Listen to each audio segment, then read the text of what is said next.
Willkommen zurück bei Sportsman Tactical. Heute widmen wir uns dem Thema Pump Action System von Steambow, beziehungsweise die Bögen hier. Ich möchte euch heute zeigen, was ich für persönlich für sinnvoll halte, was gar nicht geht, was vielleicht zu leicht ist oder was vielleicht für mich perfekt ist. Und um das geht's heute. Ich habe mir dafür auch eine M10 gekauft, die habe ich nicht zur Verfügung gestellt bekommen, die habe ich mir selber gekauft, weil ich da einfach ein Projekt vorhabe. Ihr wisst, ich suche immer den Transfer von meinem Schusswaffentraining auf diese Armbrüste. Die PD5 zum Beispiel macht da wirklich einen hervorragenden Job und das Ganze will ich jetzt im Pump-Action-System auch mal testen. Vielleicht ist das eine gute Alternative dazu.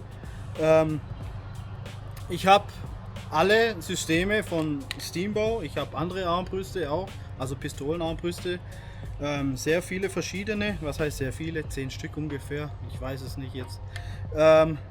Genau, aber von Steambow habe ich sozusagen ziemlich alle Systeme. Ich habe das normale Tactical System, wo man hier repetiert. Ich habe die Survival und ich habe auch das Compact-System. Allerdings würde ich das, ja, ich persönlich mag das Compact-System nicht. Für einen Raum mit einem kleinen Bogen, wo man viel schießen kann, macht das Ding mit Sicherheit viel Laune. Für mich persönlich aber, mir gefällt es nicht. Deswegen habe ich es auch verschenkt. Und ja, deswegen dachte ich auch, okay, vielleicht ist das Pump-Action-System vielleicht echt eine gute Alternative dazu. Und das möchte ich euch heute zeigen, erklären, aus persönlicher Sicht von mir. Ich habe verschiedene Bögen. Ich habe hier den CQ 35 LB, ich habe den 55er hier, ich habe den Advanced 75 habe ich hier und ich habe den alten 90er Bogen, den Pro Bogen. Es gibt ja mittlerweile einen neuen, eine neue Version, 90er und einen 120er, 150er gibt es als neue Version, 120er nicht, sorry, 150er und 90er, das weiß ich. Hier habe ich aber den alten mit dabei. Und ja, deswegen testen wir das jetzt einmal Bogen für Bogen durch und ich sage euch, was ich davon persönlich halte oder was funktioniert und was nicht. Im Großen und Ganzen finde ich das Pump-Action-System eigentlich ganz cool und ja, dann legen wir einfach los. Labern nicht viel rum, weil hier hat es geregnet und wenn es hier regnet und die Hitze da noch ist, dann haben wir hier 90% Luftfeuchtigkeit und das geht schon richtig ab und deswegen stehe ich hier im Schatten, wenn das einfach zu hart ist. Ja, alles klar. Dann legen wir los. Ich würde sagen, wir machen 5 Schüsse. 5 Schüsse pro Bogen. Ich glaube, das ist ganz okay. Und jo, dann legen wir los. Machen wir hier mit dem leichtesten Bogen 5 Schüsse schnell hintereinander. Ich habe mein Ziel. Warte, ich stelle mal das Ziel noch anders weiter hinter.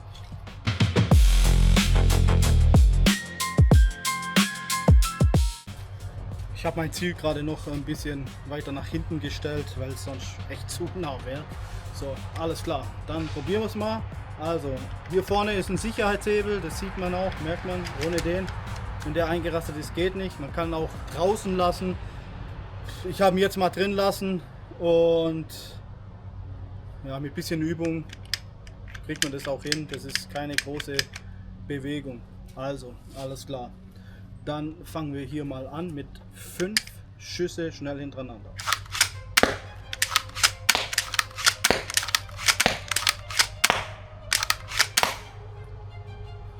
Okay, waren 6.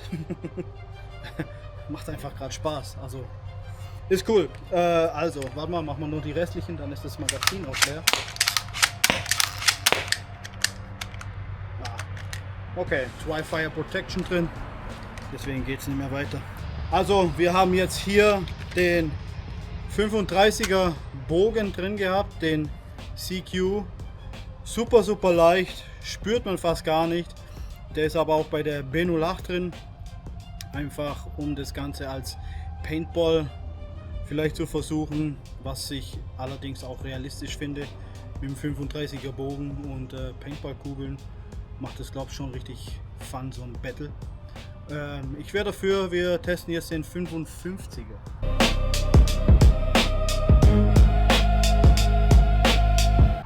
Also ich habe hier jetzt den 55er. Da bin ich jetzt auch mal gespannt. Ich habe jetzt allerdings nur 5 Pfeile geladen, weil der Spaßfaktor einfach zu hoch ist. Dann wird das Video einfach zu lange gehen. Ja, also wie gesagt, 55er Bogen. Der 35er war super easy. Jetzt der 35er. Ah, ich bin gewohnt zu repetieren, siehst du? So, muss man sich erstmal umgewöhnen. Alles klar, dann machen wir hier mal 5 Schüsse direkt. Und los geht's.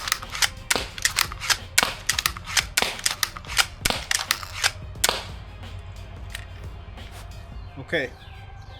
55er, muss ich sagen, finde ich persönlich, war jetzt richtig angenehm. Also ich finde den 35er ein bisschen zu leicht. Der 55er hier hat jetzt gerade richtig Spaß gemacht. Aber ein klares Fazit würde ich sagen, machen wir erst am Schluss, wenn wir alle Bögen durch haben. Dann können wir nämlich auch sagen, welcher für mich persönlich der coolste war in diesem System und welcher nicht.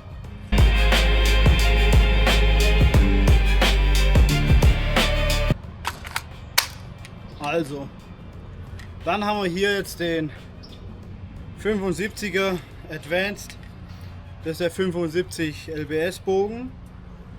Mit dem, der kommt standardmäßig mit der M10. Und ja, jetzt probieren wir es mit dem.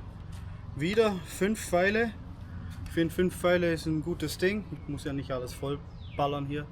Ja, wir testen 75er. Alles klar. So.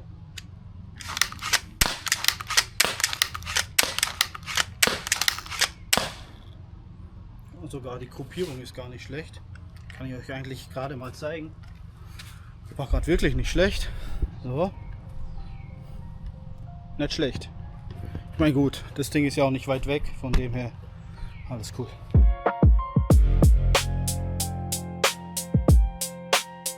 Dann haben wir hier den 90er Pro-Bogen. Das ist aber noch der alte Pro-Bogen. Der hat ein bisschen weniger Power als der neue. Und ja, mit dem 75er ging es eigentlich noch recht super angenehm. Was für ein Wort. Ne, ich fand den richtig gut. Und wir probieren jetzt einfach mal die 90er aus. Und testen mal, was der so hergibt. Alles klar, dann probieren wir es. Und Alter, leck mich am Arsch. Okay. Ich glaube, hier haben wir auch die Grenze erreicht. Der 90er Bogen, also es liegt nicht an der Kraft, sicher nicht. Es liegt eher am Hebel. Es liegt an der Hebelwirkung hier. Da macht das System nicht mehr mit. Das sind zwar, wenn ich den jetzt weiter oben greife vielleicht. Ne. Ich hole mir mal die Pfeile. Magazin raus. Und guck mal. Das liegt definitiv nicht in meiner Kraft. Also ich könnte den locker ziehen. Aber ich spüre hier, man sieht es auch hier, dass dann hier Abnutzungen sind. Das ist dann die Reibung, da macht das System nicht mehr mit, weil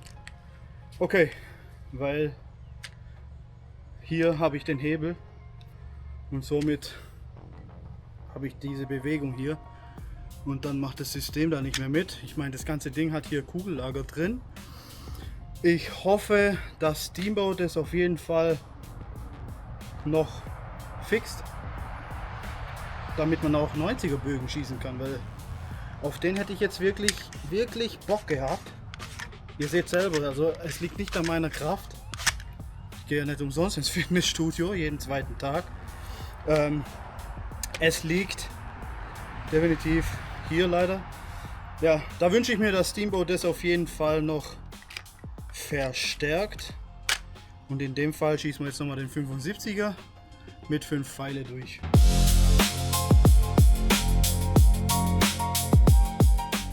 Alles klar, ich habe hier jetzt nochmal die 5 Pfeile hier geladen. Da habe ich, ihr seht sogar an dem Pfeil, hatte ich mal einen Robin Hood.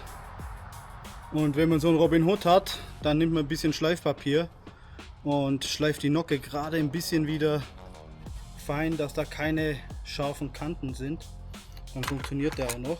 So, also wie gesagt, das ist nochmal der 75er und ja, wir probieren den jetzt mal.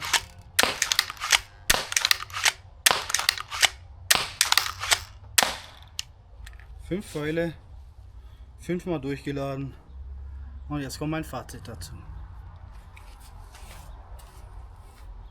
Ach so, ich möchte euch mal noch mal die Gruppierung zeigen. Ich meine, was ist das für ein Abstand? Ich habe hier nur 2 Meter, habe diese Gruppierung hier. Ich könnte es aber auch mal testen auf weitere Distanz und das machen wir jetzt noch mal ganz kurz mit dem 75er. Okay, also nochmal, ich habe hier die originale M10, originaler Stock, wobei ich den eigentlich recht cool finde. Originale Trigger, originale Iron Sight, alles noch im Originalzustand und ja, wir testen hier jetzt die 75 LBS bei 10 Yards und ja, wir gucken mal, 5 Pfeile sind drin. Und gucken wir mal, was das bringt hier.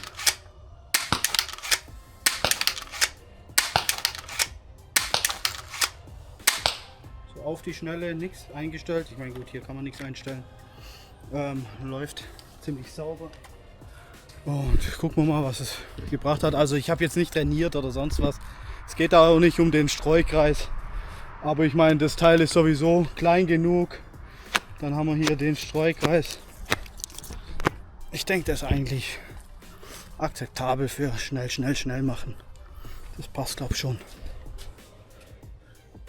Also, ihr habt ja jetzt gesehen, ich habe jetzt 4 verschiedene Stärken am Bögen da in diesem System getestet. Ich habe den 35er, den 55er, 75er und den 90er in diesem System getestet. Der 90er lässt sich leider nicht spannen, liegt aber an dem System, ist aber auch auf der Steamboat-Seite, glaube ich, auch vorgegeben, dass der 90er nichts für das System ist. Dennoch hätte ich mir trotzdem gewünscht, dass ich den auch testen kann, weil vom Kraftaufwand geht's noch, ist noch möglich.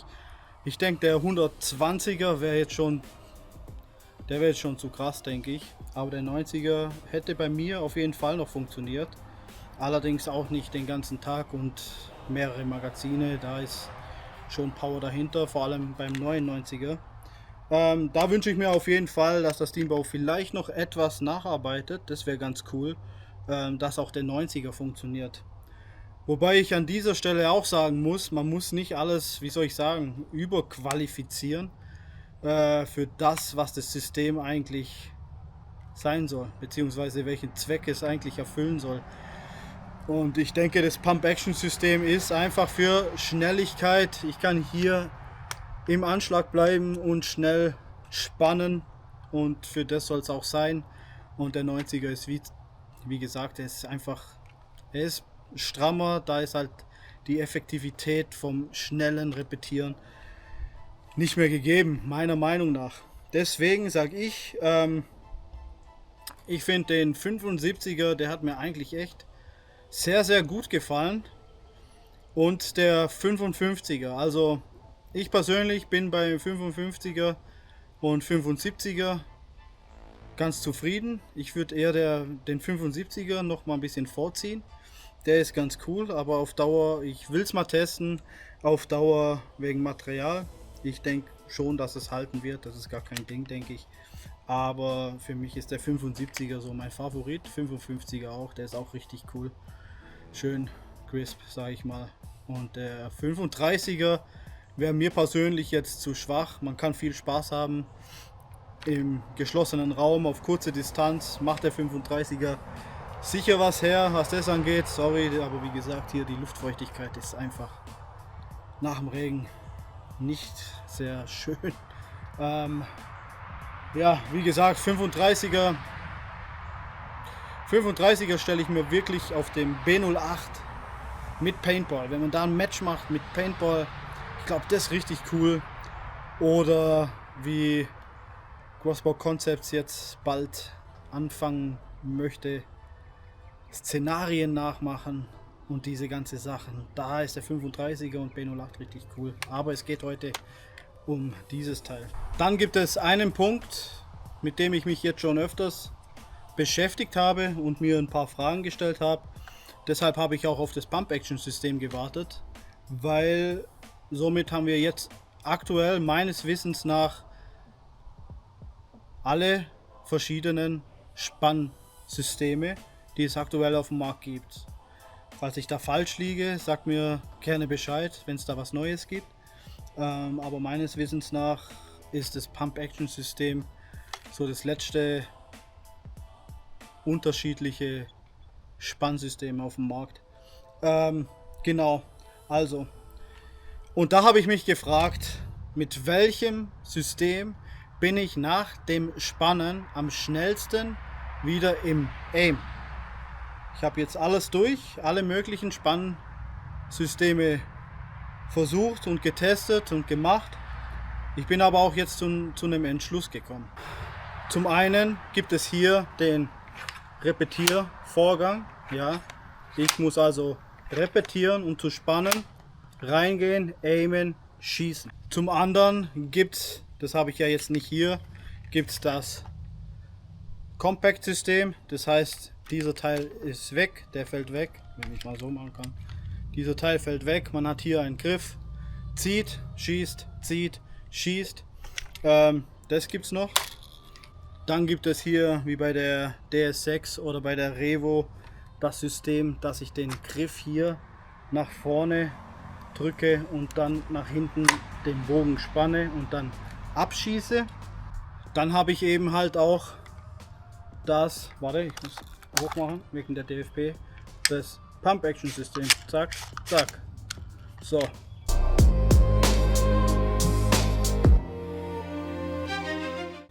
Also bei allen Systemen kann ich im Anschlag bleiben, außer bei der Compact. Also es ist egal welches System, das Pump-Action-System, das Repetiersystem oder auch das von der Revo oder DS6-System, wo ich hier greife, kann ich immer im Anschlag bleiben. Die Frage ist jetzt, mit welchem System bin ich am schnellsten in der Zielerfassung? Für mich persönlich ist es das Pump-Action-System.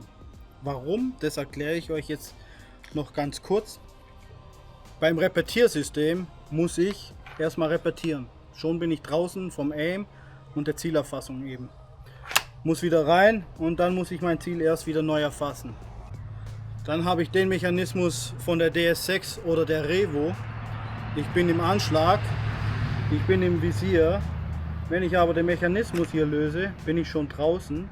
Wenn ich jetzt auch noch spanne und wieder spanne, dann gehe ich raus. Ich kann niemals bei einem stärkeren Bogen so stabil und exakt auf den Punkt halten, dass ich mich da nicht verziehe. Also diese Bewegungen, die machen schon was. Somit bist du raus aus dem Aim.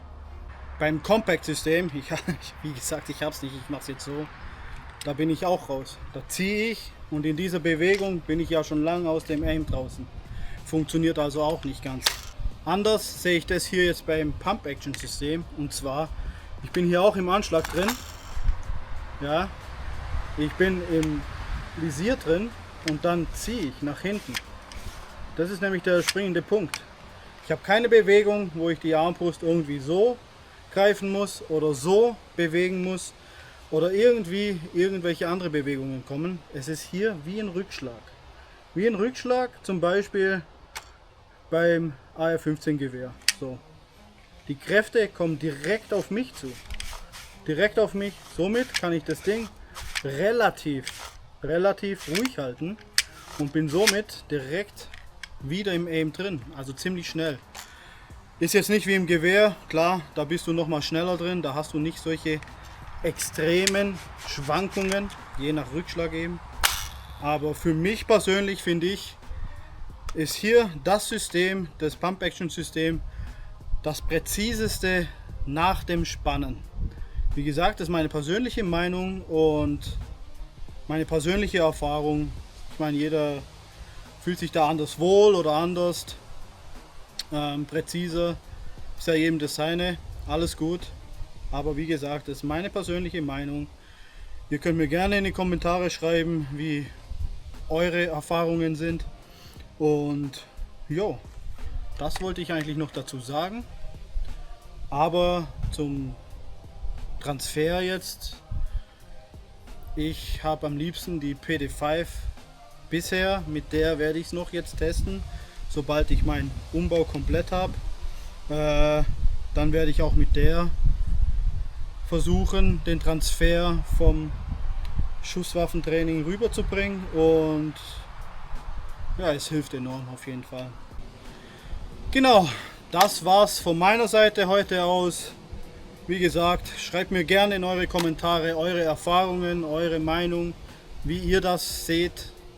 Ob ihr das so seht wie ich oder ob ihr das anders seht. Ich schreibe euch auch noch ein paar Links in die Beschreibung, könnt ihr gerne gucken. Und ja, in dem Fall sieht man sich. Bis nächstes Mal und ciao.